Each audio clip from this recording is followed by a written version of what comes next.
In Search of the Miraculous by PD Ouspensky. The search of PD Ouspensky in Europe, in Egypt and in the Orient for a teaching which would solve for him the problems of man and the universe brought him in 1915 to his meeting in St. Petersburg with Georges Gurdjieff. It is Gurdjieff who is referred to throughout the text of this book as G. In Search of the Miraculous, Fragments of an Unknown Teaching, is the record of Ouspensky's 8 years of work as Gurdjieff's pupil. Chapter 1. I returned to Russia in November 1914, that is, at the beginning of the First World War, after a rather long journey through Egypt, Ceylon and India. The war had found me in Colombo, and from there I went back through England. When leaving Petersburg at the start of my journey, I had said that I was going to seek the miraculous. The miraculous is very difficult to define, but for me this word had quite a definite meaning. I had come to the conclusion a long time ago that there was no escape from the labyrinth of contradictions in which we live, except by an entirely new road, unlike anything hitherto known or used by us. But where this new or forgotten road began, I was unable to say. I already knew that as an undoubted fact that beyond the thin film of false reality, there existed another reality from which, for some reason, something separated us. The miraculous was a penetration into this unknown reality. And it seemed to me that the way to the unknown could be found in the East. Why in the East?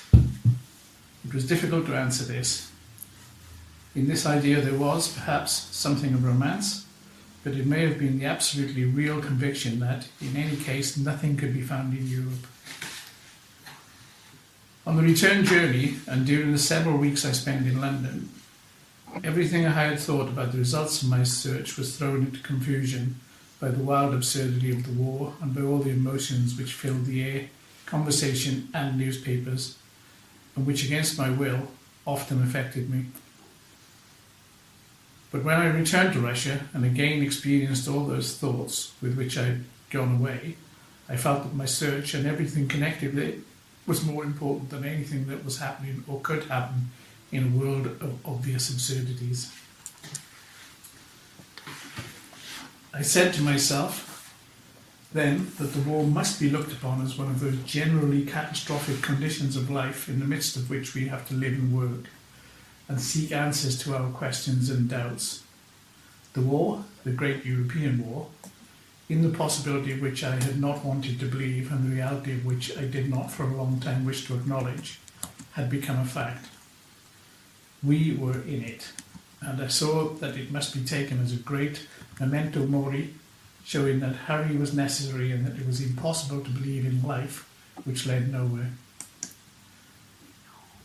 The war could not touch me personally, at any rate not until the final catastrophe, which seemed to me inevitable for Russia, and perhaps for the whole of Europe, but not yet imminent. Though then, of course, the approaching catastrophe looked only temporary, and no one had as yet conceived all the disintegration and destruction, both inner and outer, in which we should have to live in the future. Summing up the total of my impressions of the East, and particularly of India, I had to admit that, on my return, my problem seemed even more difficult and complicated than on my departure. India and the East had not only lost their glamour of the miraculous, on the contrary, this glamour had acquired new shades that were absent from it before. I saw clearly that something could be found there which I had long since ceased to exist in Europe, and I considered that the direction I had taken was the right one. But at the same time I was convinced that the secret was better and more deeply hidden than I could previously have supposed. When I went away, I already knew I was going to look for a school or schools. I had arrived at this long ago. I realized that personal, individual efforts were insufficient and that it was necessary to come into touch with the real and living thought which must be in existence somewhere, but with which we had lost contact. This I understood, but the idea of schools itself changed very much during my travels, and in one way became simpler and more concrete, and in another way became more cold and distant. I want to say that schools lost much of their fairy tale character. On my departure, I still admitted much that was fantastic in relations to schools. Admitted is perhaps too strong a word. I should say better that I dreamed about the possibility of a non-physical contact with schools, a contact, so to speak, on another plane. I could not explain it clearly, but it seemed to me that even the beginning of contact with a school may have a miraculous nature. I imagine, for example, the possibility of making contact with schools of the distant past, with schools of Pythagoras, with schools of Egypt, with the schools of those who built Notre Dame, and so on. It seemed to me that the barriers of time and space should disappear on making such contact. The idea of schools in itself was fantastic, and nothing seemed to me too fantastic in relation to this idea. And I saw no contradiction between these ideas and my attempts to find schools in India. It seemed to me that it was precisely in India that it would be possible to establish some kind of contact which would afterwards become permanent and independent of any outside interferences. On the return voyage, after a whole series of meetings and impressions, the idea of schools became much more real and tangible and lost its fantastic character. This probably took place because, as I then realised, school required not only a search but selection or choice, on our side. That schools existed I did not doubt, but at the same time I became convinced that the schools I heard about and with which I could have come into contact were not for me. They were schools of either a frankly religious nature or of a half-religious character, but definitely devotional in tone. These schools did not attract me, chiefly because if I had been seeking a religious way, I could have found it in Russia. Other schools were of a slightly sentimental, moral, philosophical type with a shade of asceticism, like the schools of the disciples or followers of the Ramakrishna. There was a nice people connected with these schools, but I did not feel they had real knowledge. Others, which are usually described as yogi schools, and which are based on the creation of trance states, had, in my eyes, something of the nature of spiritualism. I could not trust them. All their achievements were either self-deception or what the Orthodox mystics, in the Russian monastic literature, called beauty or allurement. There was another type of school with which I was unable to make contact and of which I only heard. These schools promised very much, but they also demanded very much. They demanded everything at once. It would have been necessary to stay in India and give up thoughts of returning to Europe, to renounce all my own ideas, aims and plans, and proceed along a road of which I could know nothing beforehand. These schools interested me very much, and the people who had been in touch with them and who told me about them stood out distinctly from the common type. But still, it seemed to me that there ought to be schools of a more rational kind, and that a man had the right, up to a certain point, to know where he was going. Simultaneously with this, I came to the conclusion that whatever the name of the school, occult, esoteric or yogi, they exist on the ordinary earthly plane like any other kind of school. A school of painting, a school of dancing, a school of medicine. I realised that the thought of schools on another plane was simply a sign of weakness, of dreams taking the place of a real search. And I understood then that these dreams were one of the principal obstacles on our possible way to the miraculous. On the way to India, I made plans for further travels. This time I wanted to begin with the Mohammedan East, chiefly Russian, Central Asia and Persia, but none of this was destined to materialise. From London through Norway, Sweden and Finland, I arrived in Petersburg, already renamed Petrograd, and full of speculation and patriotism. Soon afterwards I went to Moscow and began editorial work for the newspaper to which I had written from India. I stayed there about 6 weeks, but during that time a little episode occurred which was connected with many things that happened later. One day in the office of the newspaper I found, whilst preparing for the next issue, a notice in, I think, the Voice of Moscow, referring to the scenario of a ballet, The Struggle of the Magicians, which belonged, as it said, to a certain Hindu. The action of the ballet was to take place in India and give a complete picture of Oriental magic, including fakir, miracles, sacred dances, and so on. I did not like the excessively jaunty tone of the paragraph, but as Hindu writers of ballet scenarios were to a certain extent rare in Moscow, I cut it out and put it into my paper, with the slight addition that there would be everything in the ballet that cannot be found in real India, but which travellers go there to see. Soon after this, for various reasons, I left the paper and went to Petersburg. There, in February and March 1915, I gave public lectures on my travels in India. The titles of these lectures were In Search of the Miraculous and The Problems of Death. In these lectures, which were to serve as an introduction to a book on my travels it was my intention to write, I said that in India the miraculous was not sought where it ought to be sought, that all ordinary ways were useless, and that India guarded her secrets better than many people supposed. But that the miraculous did exist there and was indicated by many things which people passed by without realizing their hidden sense and meaning, or without knowing how to approach them. I again had schools in mind. In spite of the war, my lectures evoked very considerable interest. There were more than 1,000 people at each in the Alexandrovsky Hall of the Petersburg Town Duma. I received many letters. People came to see me, and they felt that on the basis of a search for the miraculous, it would be possible to unite together a very large number of people who were no longer able to swallow the customary forms of lying and living in lying. After Easter, I went to give these lectures in Moscow.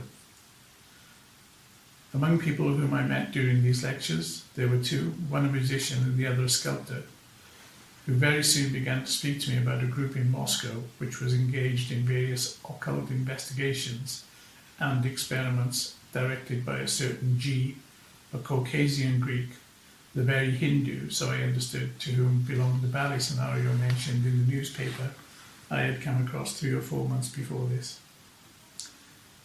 I must confess that what these two people told me about this group and what took place in it, all sorts of self-suggested wonders, interested me very little. I had heard tales exactly like this many times before, and I had formed a definite opinion concerning them.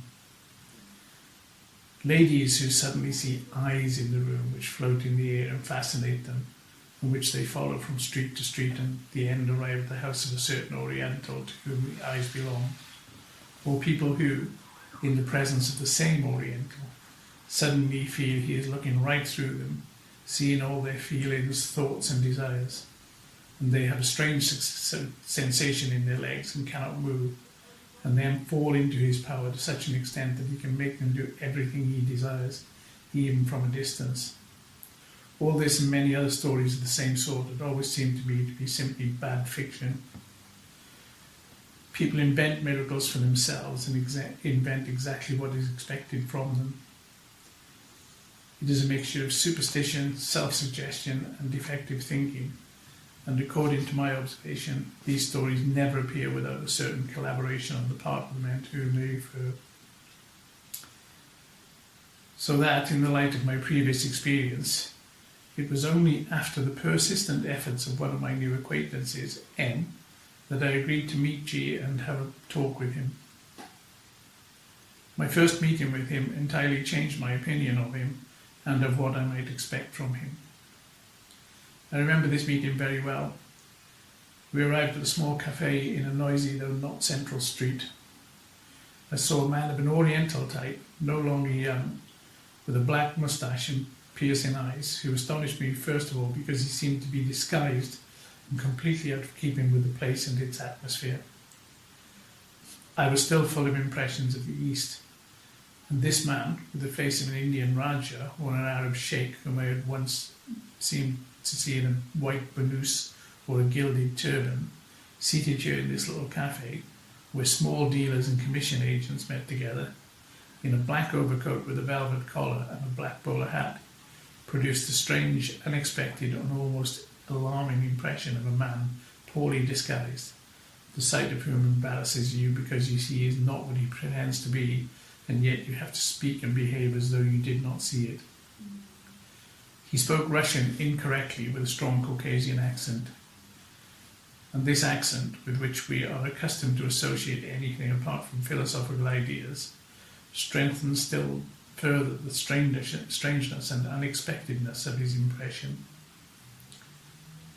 I do not remember how our talk began. I think we spoke of India, of esotericism, and of yogi schools. I gathered that G had travelled widely and had been in places of which I had only heard and which I very much wished to visit.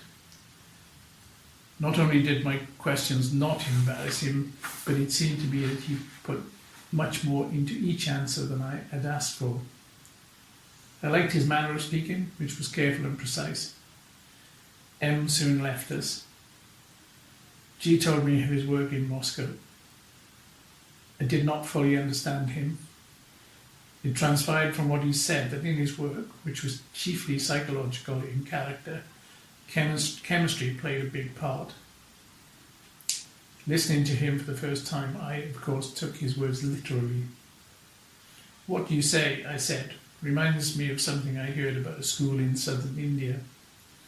A Brahmin, an exceptional man in many respects, told a young Englishman in Travancore of a school which studied the chemistry of the human body, and by means of introducing or removing various substances, could change a man's moral and psychological nature. This is very much like what you are saying. It may be so, said G, but at the same time it may be quite different. There are schools which appear to make use of similar methods but understand them quite differently. The similarity of methods or even of ideas proves nothing. There is another question that interests me very much, I said. There are substances which yogis take to induce certain states. Might these not be, in certain cases, narcotics?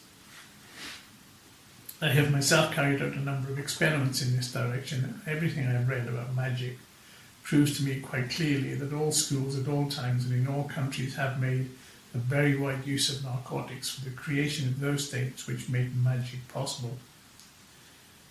Yes, said G, in many cases these substances are those which you call narcotics, but they can be used in entirely different ways.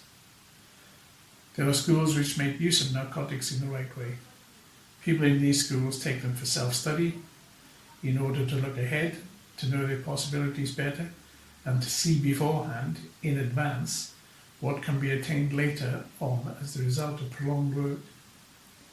When a man sees this and is convinced that what he has learned theoretically really exists, he then works consciously. He knows where he is going.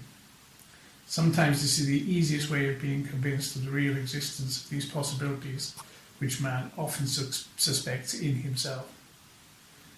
There's a special chemistry related to this. There are particular substances for each function.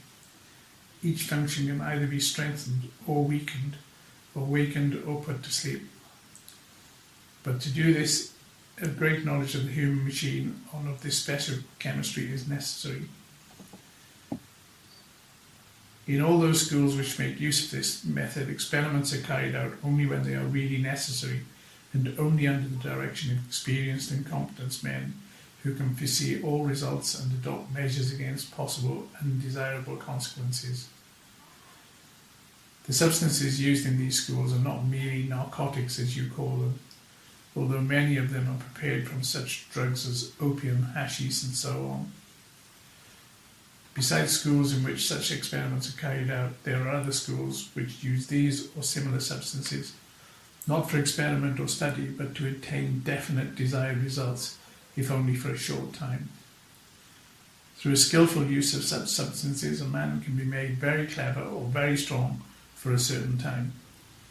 Afterwards, of course, he dies or goes mad, but this is not taken into consideration. Such schools also exist. So you see that we must speak very cautiously about schools. They may do practically the same things, but the results will be totally different. I was deeply interested in everything G said. I felt in it some new points of view, unlike any I had met with before. He invited me to go with him to a house where some of his pupils were to foregather. We took a carriage and went in the direction of the Sokamiki. On the way, G told me how the war had interfered with many of his plans. Many of his pupils had gone with the first mobilization. Very expensive apparatus and instruments ordered from abroad had been lost. Then he spoke of the heavy expenditure connected with his work, of the expensive apartments he had taken and to which I gathered we were going.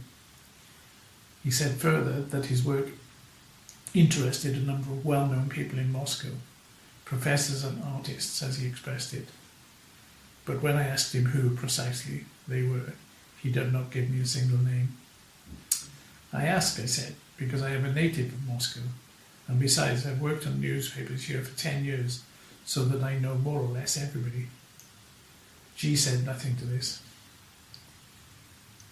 We came to a large empty flat over a municipal school, evidently belonging to the teachers of this school.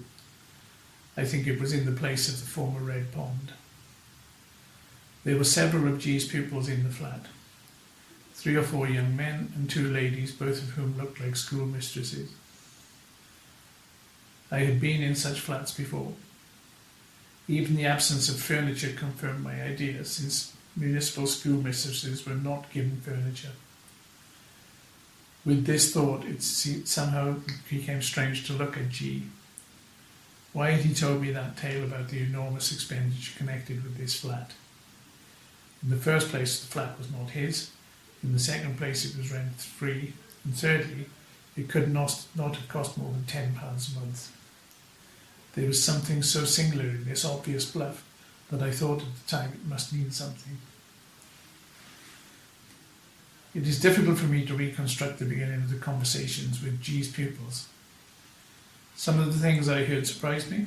I tried to discover in what their work consisted, but they gave me no direct answers, insisting in some cases on a strange and to me unintelligible terminology. They suggested read in the beginning of a story written, so they told me, by one of G's pupils who was not in Moscow at the time. Naturally, I agreed to this, and one of them began to read aloud from the manuscript. The author described his meeting and acquaintance with G. My attention was attracted by the fact that the story began with the author coming across the same notice of the ballet, The Struggle of the Magicians, which I myself had seen in the Voice of Moscow in the winter. Further, this pleased me very much because I expected it. At the first meeting, the author certainly felt that G put him, as it were, on the palm of his hand, weighed him, and put him back. The story was called Glimpses of the Truth, and was evidently written by a man without any literary experience.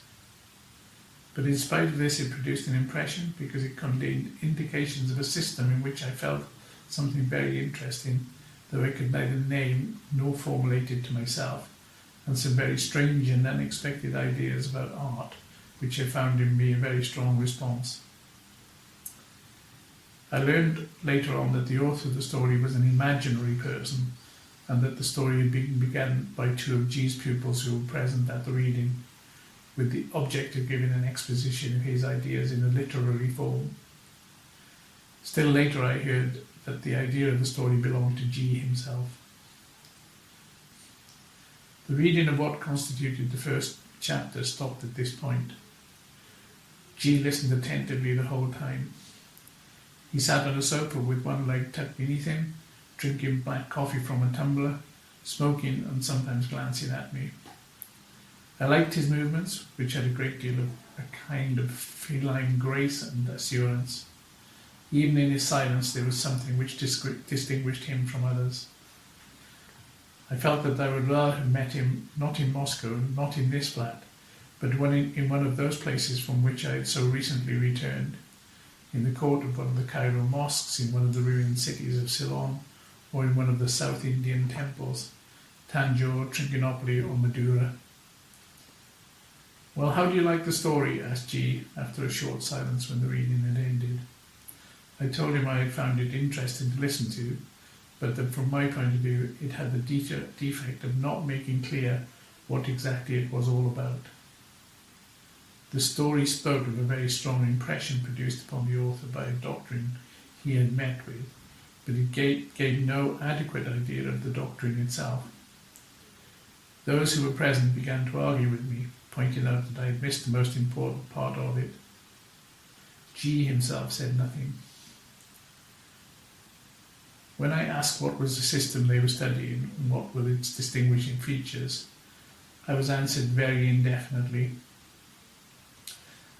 Then they spoke of work on oneself, but in what this work consisted they failed to explain. On the whole, my conversation with G's pupils did not go very well, and I felt something calculated and artificial in them, as though they were playing a part learned beforehand. Besides, the pupils did not match with the teacher. They all belonged to that particular layer of Moscow rather poor intelligentsia, which I knew very well and for which I could not expect anything interesting. I even thought that it was very strange to meet them on the way to the Miraculous.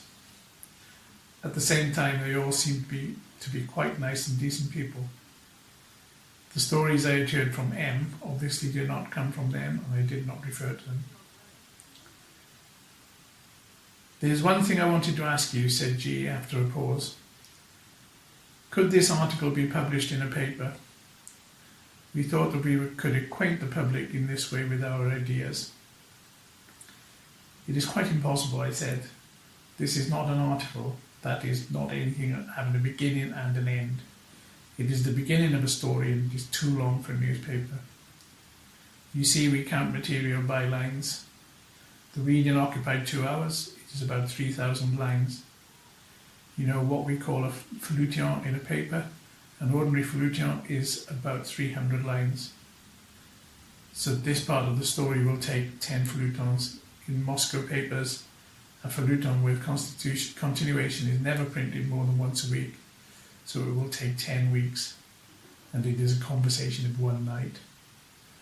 If it can be published, it is only in a monthly magazine, but I don't know anyone suitable for this now, and in this case they will ask for the whole story before they say anything." G did not say anything, and the conversation stopped at that. But in G himself, I at once felt something uncommon, and in the course of the evening this impression only strengthened. When I was taking leave of him, the thought flashed into my mind that I must at once, without delay, arrange to meet him again, and that if I did not do so I might lose all connection with him. I asked him if I could not see him once more before my departure to Petersburg. He told me that he would be at the same cafe the following day at the same time. I came out with one of the young men. I felt myself very strange. A long reading which I very little understood, people who did not answer my questions, G himself with his very unusual manners and his influence on his people, which I all the time felt produced in me an unexpected desire to laugh, to shout, to sing, as though I had escaped from school or from some strange detention. I wanted to tell my impressions to this young man, make some jokes about G, and about the rather tedious and pretentious story. I had once imagined myself telling all this to some of my friends. Happily I stopped myself in time. But he will go and telephone them at once, they are all friends, I thought. So I tried to keep myself in hand, and quite silently we came to the tram and rode towards the centre of Moscow.